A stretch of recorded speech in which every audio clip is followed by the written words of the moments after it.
બોલાવી ન પડે મને બાપ.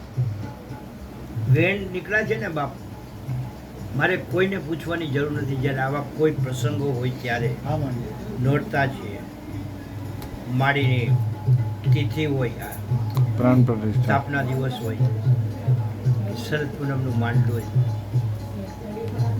યાદ કરો ને બાપ હાજર હોય છે. ખમા મારી ખમા. એક વખત હતો માસી મેલડી માતા જે મારા ગળામાં એક હાર પહેર્યા તેમાં એક મોતી હતું, એક મોતી. ધીરે ધીરે એમાં મોતી પોરો હતા કે આખી હારમાળ આખી મોતીથી ભરેલી. એક મોતી હતું શ્રી મેલડી માતાજીના નામનું. હવે એના પછી વધતા ગયા છે ખોડલ, કાળકા, બહુચર, એક એક એક એક દેવીઓ હાર આખો પૂરો થઈ ગયો મારો બાપ.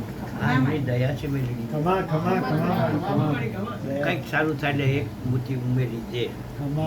3 દીવા થતા હતા, આજે 9 દીવા થાય છે. એમને એમ થાય છે બાપ. ખમા મારી મહેર છે મારી. મારીની દયા છે બાપ. કોઈ દેવને આમાંથી વિસરાય એવા દેવ નથી. કોઈ દેવનું અપમાન થાય એવી કોઈ કરતા કોઈ કારીગરી થવી નહીં જોઈએ બાપ. નારાજગી કોઈ દેવની નહીં ચાલે. બાકી માસી મેરડી માતાજીની અને આ કાળકાની દયા છે બાપ. કે એના હિસાબે બાપ આ દરબાર શોભાયમાન થાય છે. ભક્તોની તકલીફો દૂર થાય છે, દુખડાઓ દૂર થાય છે. મારે તો હવે કાંઈ કરવાનું રહેતું જ નથી. કોઈ ભક્તની વિનંતી નથી આવતી ને કોઈ ભક્તના કાર્ય કરવાની મારી જરૂર જ નથી પડતી.